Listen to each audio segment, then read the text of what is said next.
ரஷ்ய எண்ணெய் நிறுவனங்கள் மீதான அமெரிக்காவின் சமீபத்திய தடைகள் குறித்து நாங்கள் ஆய்வு செய்து வருகிறோம். சர்வதேச சந்தை நிலவரத்துக்கு ஏற்ப எங்கள் முடிவுகள் இருப்பது வழக்கம்.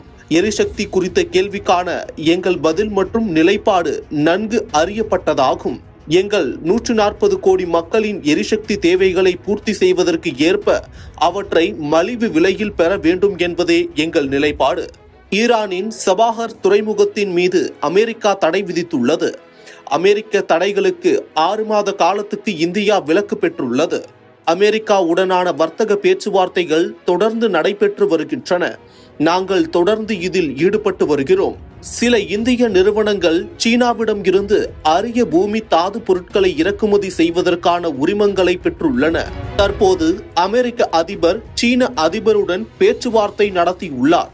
இந்த பேச்சுவார்த்தைகள் களத்தில் எவ்வாறு செயல்படுகிறது என்பதை நாம் பார்க்க வேண்டும்.